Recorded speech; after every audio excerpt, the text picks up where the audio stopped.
முதலமைச்சர் முதலமைச்சர் விஜய் அவர்களே, நாட்டை நல்லபடியாக நடத்திட்டு போவீங்கன்னு எங்களுக்கு ஒரு நம்பிக்கை இருக்குது. நீங்கள் கண்டிப்பாக அதை செய்ய முடியும். ஏன்னா ஒரு பைசா கூட எனக்கு தேவையில்லைன்றீங்க. அது ரொம்ப சந்தோஷமான ஒரு விஷயம். அதே நேரத்தில் இலவசங்களை தவிர்த்து ஆட்சி நடத்துனீங்கன்னா நல்லாயிருக்கும். இலவசங்கள் கேட்குறவங்களுக்கு மட்டும் கொடுங்க. அதுக்குன்னு ஒரு ஃபார்ம் ஃபில்லப் பண்ணி அதை கேட்குறவங்களுக்கு மட்டும் இலவசம் கொடுத்தாலே லட்சம் பேர்கிட்ட வேணான்றாங்க. அது உங்களுடைய ஆட்சி நடத்துவதற்கு பொருளாதார செலவுக்கு இது பெரிய குற்ற துணையாக இருக்கும்.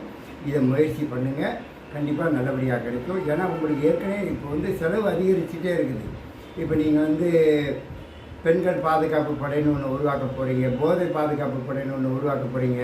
இதெல்லாம் நீங்கள் சரி பண்ணி வரும்போது உங்களுக்கு ஏராளமான பொருளாதார செலவுகள் இருக்கும்போது மித்த செலவுகளை கட்டுப்படுத்தணும். ஏன்னா கஜனாவும் காலியாக இருக்குது. அதனால் நீங்கள் நாட்டில் அரசு ஊழியர்களுக்கு சம்பளம் இதெல்லாம் சரியான முறையில் கொடுத்தே ஆகணும் போது இலவசங்களை கொஞ்சம் தவிர்த்து கேட்குறவங்களுக்கு மட்டும் கொடுத்துட்டு வந்தால் நல்லாயிருக்கும். அதே நேரத்தில் 13 வருஷம் ஆச்சு ஆட்டோ ஃபேரை மாற்றி.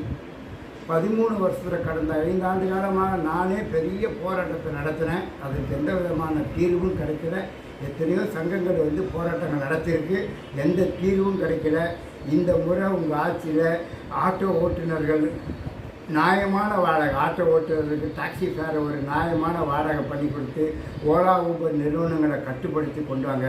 நீங்கள் எம்ஜிஆர் நகர் எலெக்ஷனுக்கு வந்திருக்கும் போது நான் இந்த கொடியை காமிச்சேன். இந்த மாதிரி நீங்கள் செஞ்சு தாங்க அப்படின்னு சொல்லிட்டு காமிச்சேன். எம்ஜிஆர் நகரில் நீங்கள் அந்த பழைய வீடியோ பார்த்தீங்கன்னா தெரியும். இந்த மாதிரி ஆட்டோ ஓட்டுநர் வாழ்வாதாரத்தையும் காப்பாற்றுறதுக்கு ஒரு நியாயமான வாடகை, டாக்ஸிக்கு ஒரு நியாயமான வாடகை ஓலா ஊபரை கட்டுப்படுத்தி கொண்டு வந்தீங்கன்னா உங்களை கோடான கோடி நன்றி தெரிவித்துக் கொள்கிறோம். இது நீங்கள் இங்கே செஞ்சீங்கன்னா இதனுடைய பிரதிபலன் மற்ற மாநிலங்களுக்கும் இது பரவி உங்கள் பேர் அங்கேயுமே நிலைச்சு நிற்கும். நன்றிங்கண்ணா, வணக்கம்.